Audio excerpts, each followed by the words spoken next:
আমি প্রায়ই আব্বা আম্মাকে স্বপ্নে দেখি, তবে এখন বাবা মাকে ঘন ঘন স্বপ্নে দেখছি। কখনো তারা কিছু চায়, কখনো কিছুই চায় না, আমার দিকে তাকিয়ে থাকে, আবার কখনো বা আমাকে ডাকে। মৃত ব্যক্তি অথবা মৃত বাপ মা যদি স্বপ্নে এভাবে ডাকে, তাহলে কি ধরে নিব যে আমার হায়াত শেষ, আমাকেও কবরের দিকে চলে যেতে হবে? দেখেন, ইম্পর্টেন্ট একটা প্রশ্ন। মৃত বাপ মা অনেকেরই এরকম স্বপ্নে দেখা দেয়, দাদা দাদি স্বপ্নে দেখা দেয়, অনেক সময় কিছু চায়, অনেক সময় আবার ফেলফেলায় তাকায় থাকে, অনেক সময় ডাকে। এখন কোনটার জন্য কি স্বপ্নটা? এটা তো আল্লাহর পক্ষ থেকে, তাই না? আল্লাহ সুবহানাহু ওয়া তাআলা কুরআনুল কারীমের সূরা জুমারের 42 নম্বর আয়াতের মধ্যে বলছেন, আল্লাহু ইয়াতাওয়াফাল আনফুসা হিনা মাউতিহা ওয়াল্লাতী লাম তামুত ফী মানামিহা। আল্লাহ প্রাণ গ্রহণ করেন মৃত্যুর সময়, এবং যারা মরে না তাদেরও নিদ্রার সময়। ব্যাপারটা হচ্ছে, আপনি যখন ঘুমান, আন-নাওমু কাল মাউত, রূহটা কিন্তু আপনার সাথে একটা সাময়িক বিচ্ছেদ ঘটায়। আপনি যখন ঘুমান, এজন্য আপনি একটা জিন্দা লাশের মতো পড়ে থাকেন, মানে মৃতের মতোই কিন্তু পড়ে থাকেন। এখন স্বপ্ন হলো আত্মার এক বিশেষ অবস্থা, যেখানে মৃতদের দেখা সম্ভব। আর এই মৃতদের দেখার ব্যবস্থা কিন্তু আমি করি না, আপনি করেন নাই, এটা আল্লাহ তাআলা করেছেন। চাইলেই কিন্তু একজন মানুষ আরেকজন মানুষকে, মৃত ব্যক্তিকে স্বপ্নে দেখতে পান না। এখন দেখেন, কমন একটা বিষয়, রাসূল সাল্লাল্লাহু আলাইহি ওয়াসাল্লামের একটি হাদিস, এটা সহিহ বুখারীর 6984 নম্বর হাদিস। নবীজি সাল্লাল্লাহু আলাইহি ওয়াসাল্লাম বলছেন, আর রুইয়া সলিহাতু মিনাল্লাহ ওয়াল হুলমু মিনাশ শাইতান, যে ভালো স্বপ্ন এটা হচ্ছে আল্লাহর পক্ষ থেকে, আর খারাপ স্বপ্ন এটা হচ্ছে শয়তানের পক্ষ থেকে। এখন আপনি এই মূলনীতির উপরে, বুখারীর এই হাদিসের উপর ভিত্তি করে আপনি চিন্তা করেন যে আপনার বাপ মা কী অবস্থায় আপনার সাথে দেখা দিয়েছে। যদি আপনার বাপ মা ভালো অবস্থায় আপনার সাথে দেখা দেয়, তাহলে জানবেন যে আপনার আব্বা আম্মা হয়তো ভালো অবস্থায় আছে। যদি খারাপ অবস্থায় দেখা দেয়, তাহলে জানবেন যে আপনার আব্বা আম্মা খারাপ অবস্থায় আছে। তাহলে আপনি করবেনটা কি? আও ওয়ালাদিন সালিহান ইয়াদউ লাহু, বাপমার জন্য দোয়া করেন, রব্বির হামহুমা কামা রব্বায়ানি সগীরা, বলে, আল্লাহ আপনি আমার বাপ মাকে ক্ষমা করে দেন, সেভাবে লালন পালন করেন যেভাবে ছোটোবেলায় আমাকে লালন পালন করেছেন। এটা হচ্ছে আপনার করণীয়। খারাপ স্বপ্ন যদি দেখেন, আর ভালো স্বপ্ন যদি দেখেন, ধারণা করতে পারেন যে আপনার বাবা বা মা ভালো অবস্থায় আছে, কিন্তু এটা গ্যারেন্টেড না।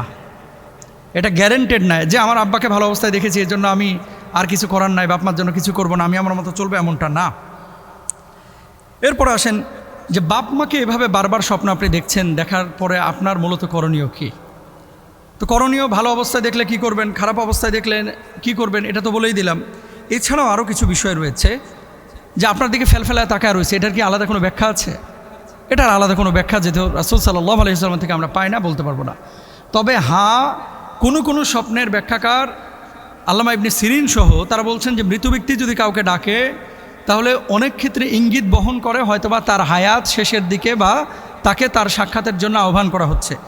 এর মানে এটা না যে আপনি 100% ধরে নেবেন যে আপনাকে মৃত ব্যক্তি ডেকেছে, মানে 10 দিনের মধ্যে আপনি মারা যাবেন, ব্যাপারটা এরকম না। কিন্তু এখন আপনি করবেনটা কি? দেখেন, মৃত্যু এটা হচ্ছে মুমিনের জন্য তওফা, এটা হাদিয়া। মৃত্যু আসা, মৃত্যু বরণ করা, এটা মুমিনের জন্য ভয়ের কোনো কারণ না, এটা ভালো জিনিস।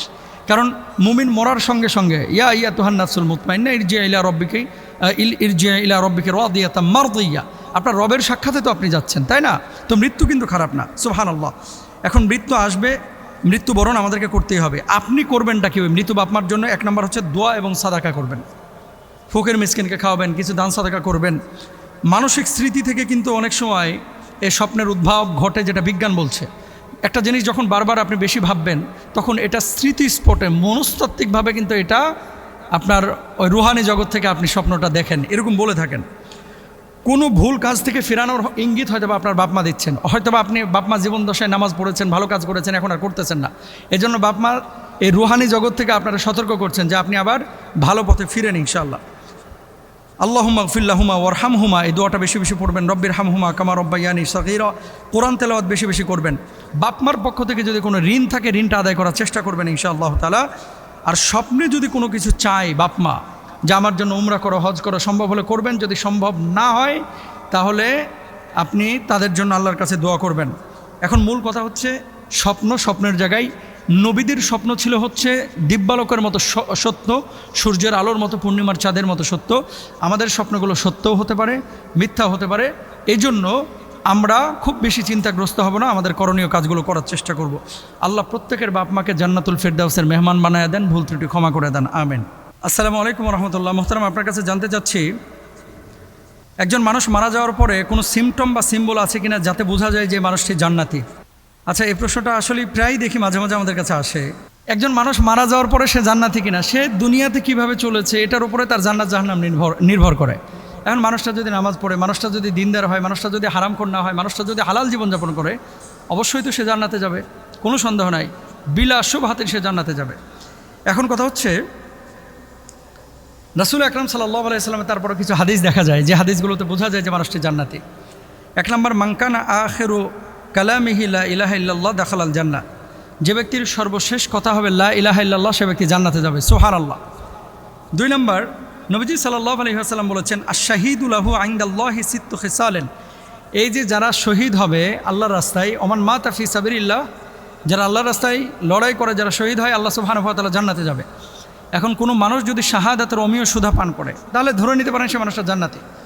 রোড অ্যাক্সিডেন্টে মারা গেলে তাদেরকে হুকমান শাহাদাতের মর্যাদা দেওয়া হয়। ওমান মাতা ফিল মাহদুমি ফাহুয়া শাহিদুন। কেউ যদি ভূমি ধসে মারা যায় তাকে শাহাদাতের মর্যাদা দেওয়া হয়। কেউ যদি প্লেগে মারা যায় তাহলে তাকে শাহাদাতের মর্যাদা দেওয়া হয়।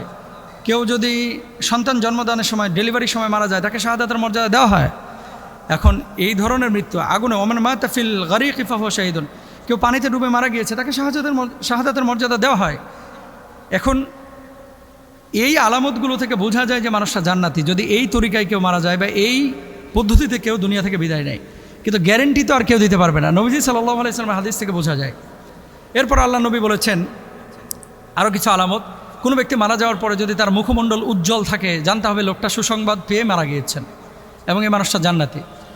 মৃত ব্যক্তির কপাল যদি ঘর্মাক্ত হয়, কপাল, তাহলে জেনে নিতে হবে লোকটা জান্নাতি ইনশাআল্লাহ।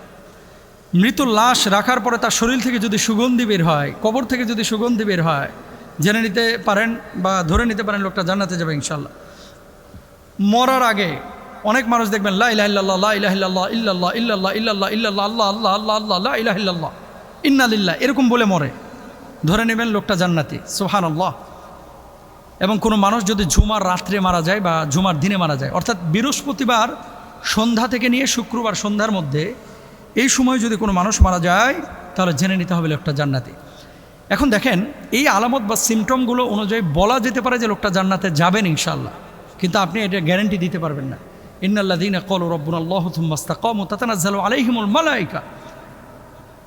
যদি ইস্তেকামতের সাথে আপনি দিনের উপর অবিচল থাকেন, এমত অবস্থায় যদি আপনি মারা যান, সাদা শুভ্র পোশাক পরিহিত ফেরেশতারা ওই ব্যক্তির কাছে আসে, জান্নাতের নাজ নিয়ামত তার সামনে ধরে, এবং এই নাজ নিয়ামত ধরার পরে লোকটা সেদিকে তাকায় থাকে।